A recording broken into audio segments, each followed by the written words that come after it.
Jadi soalan seterusnya mungkin Datuk yang Amat Mulia boleh uraikan kepada kita, kongsikan satu soalan yang sangat penting pada mereka ni. Apakah fungsi secara ringkas, fungsi Undang Luak Johor pada masa kini? Ya, terima kasih. Terima kasih Ustaz. Ramai masyarakat di luar kurang arif mengenai peranan Datuk Undang itu sendiri. Jadi yang dinyatakan dalam Kanun Tubuh Kerajaan Negeri tahun 1959 ini merupakan Kanun Tubuh Kerajaan Negeri 9 yang dikanunkan pada tahun 1959 ya. Di dalam kanun ini dinyatakan peranan Datuk Undang secara khusus ya. Pertamanya, Datuk Undang ialah ketua agama dalam Luak Johor itu sendiri.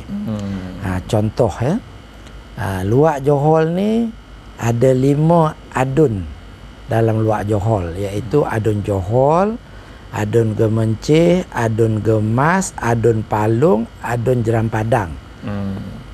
3 parlimen, Parlimen Tampin, Parlimen Kuala Pilah, Parlimen Jempol. Jadi peranan Datuk Undang dalam agama melantik tuan-tuan kadi dalam 3 daerah itu. Watikah pelantikan itu bukan diserah ataupun diwatikahkan oleh Mufti Negeri Sembilan, bukan. Bukan juga oleh Duli ke bawah Duli Tuanku. Ia hendaklah diturunkan watikah kepada tuan-tuan kadi daerah Tampin, daerah Jempol, daerah Kuala Pilah oleh Undang Luak Johor untuk tuan-tuan kadi itu menjalankan tugas dia sebagai kadi daerah. Ya. Peranan yang kedua dalam agama ialah 60 buah masjid dalam jajahan Luak Johor, imam-imam, imam 1 dan imam 2, watikah itu hendaklah Datuk Undang yang serahkan kepada imam-imam untuk imam-imam ini menjalankan tugas dia sebagai imam-imam masjid dalam jajahan Luak Johor. Bukan Tuan Kadi, bukan juga Datuk Mufti. Ya? Dan juga kepada kaki tangan Mahkamah Rujuk dan Cerai dalam ketiga-tiga daerah ini, Mahkamah Syariah.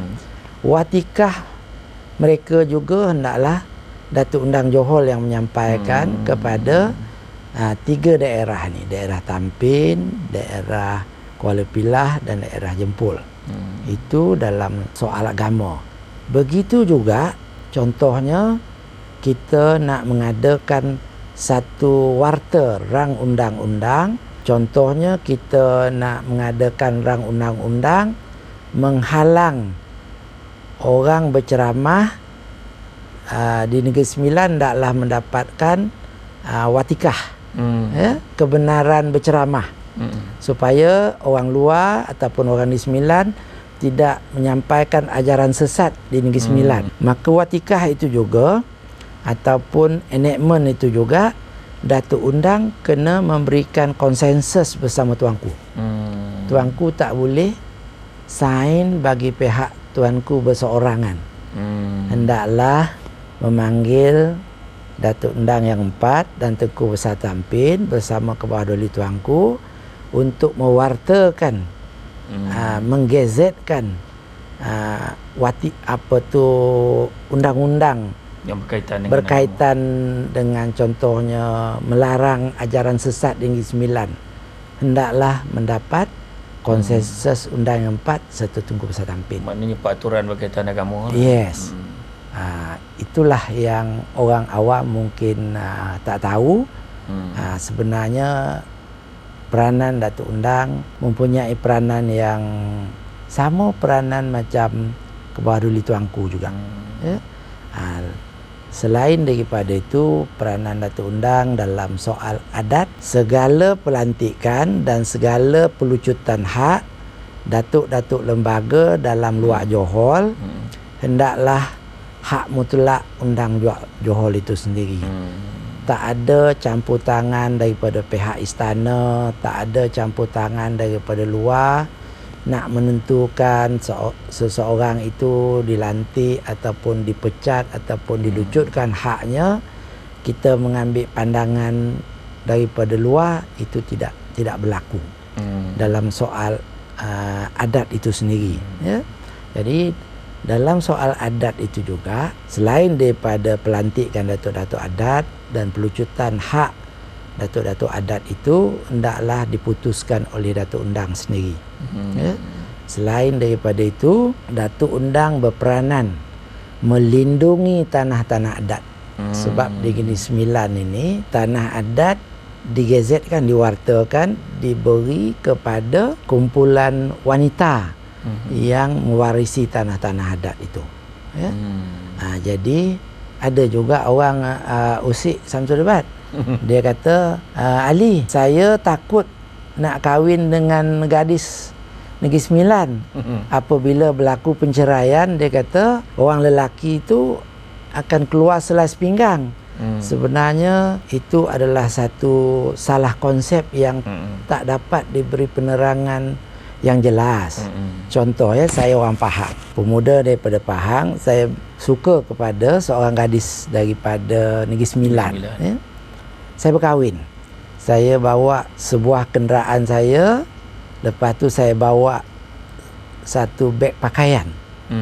Apabila berlaku penceraian, bolehkah saya mengambil harta isteri saya, iaitu tanah adat tu sendiri? Jadi jawapannya memanglah tak boleh. Apa yang kita bawa daripada Pahang, itulah yang kita bawa keluar. Tetapi kalau contoh, saya daripada Pahang, saya beli kebun 50 hektar. Apabila berlaku penceraian, boleh tak saya dapat sebahagian daripada tanah itu kembali? Kita ikut sistem paraid. Jawapannya boleh.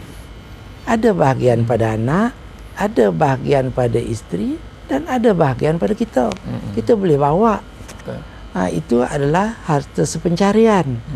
Yang tak boleh ini ialah harta tanah adat itu sendiri. Dan dia memomokkan. Dia kata, tak betul ni Ustaz. Tanah adat ni sepatutnya difaraidkan. Orang lelaki mesti lebih daripada orang perempuan. Sebenarnya tidak. Cuba kita fikir, ya. Takkanlah alim ulama, datuk mufti yang dah lama ada di Negeri Sembilan, dia tidak membantah kalau itu bertentangan dengan syarak. Tanah adat ini, pertama, ialah milik suku, bukan milik seorang individu tu, yang sebenarnya ialah milik satu kelompok masyarakat. Apabila tanah seperti ini dalam Islam tidak boleh difaraidkan. Ya. Kedua, sifat dia. Sifat tanah sebegini, dia tidak mempunyai milik sempurna, sebab dia sentiasa bertukar dia punya pemilik tu. Kalau nenek dia dah meninggal, dia turun kepada anak perempuan. Anak perempuan tu dah meninggal, dia turun lagi kepada generasi anak perempuan dia yang lain. Jadi sifat dia tak sempurna. Jenis tanah seperti ini tidak boleh difaraidkan. Ya? Jadi pada tahun 2015 dulu pernah diadakan satu forum mengenai tanah adat yang dipanggil beberapa universiti yang dianggotai oleh profesor-profesor madya, membahaskan isu tanah adat itu sendiri. Saya pada waktu itu, saya merupakan timbalan Datuk Undang bersama datuk-datuk adat seluruh Negeri Sembilan, lebih kurang dalam 30 orang. Kita berpolemik, memberikan pandangan mengenai isu tanah adat itu sendiri, dan pakar-pakar perundangan daripada universiti, mereka faham. Mereka faham mengenai apa yang dikatakan tanah adat itu, yang sebenarnya dia tidak bercanggah dengan Islam, konsep Islam itu sendiri, ya. Itu tak dapat dihuraikan oleh ramai masyarakat di Negeri Sembilan. Yang lebih teruknya, orang luar bertanya kepada anak Negeri Sembilan, anak Negeri Sembilan ni pun tak boleh menerangkan secara baik, maka akan berlakulah salah faham itu dengan lebih meluas. Disokong pula oleh anak Negeri Sembilan. Dia kata, betul Aziz, saya pun terasa bersalah. Saya makan hasil tanah tu, rupa-rupanya tanah ni tak ikut Islamic comply. Inilah yang harus kita perbetulkan kepada masyarakat luar sana, yang sebenarnya dia tidak bercanggah dengan hukum hakam Islam.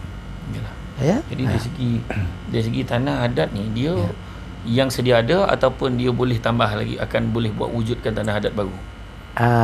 Bagus soalan yang sangat baik. Yang sebenarnya apabila kerajaan daripada dulu telah meletakkan tanah-tanah adat ini pada geran dia di tanah customary land, ataupun tanah adat ataupun reserve Melayu, tanah adat lah, ya. Yang sebetulnya tanah adat ini dia boleh ditambah. Ya, kalau ikut peraturan kanun tanah adat tu sendiri, dia diwartakan sebelum kanun tanah negara. Jadi kalau sudah ada tanah adat, lepas tu kita dapat tanah baru, lepas tu kita pergi berjumpa dengan pentadbir tanah. Contohnya, isteri saya ada tanah adat di Mekah. Lepas tu isteri saya mohon lagi tanah kerajaan, tanah pertanian. Dalam tu ditulis reserve Melayu. Tapi isteri saya kata, bang, boleh ke reserve Melayu ni kita tukar kepada tanah adat? Maka kita pergi ke pejabat tanah, kita buat permohonan, lepas tu diwartakan, maka 5 ekar tu boleh digazetkan sebagai tanah adat juga. Jadi clear lah. Clear. Jadi benda tu kadang dia terfikir. Ada tanah adat ni, mungkin suami isteri tu dia berfikir untuk kebajikan anak perempuan dia.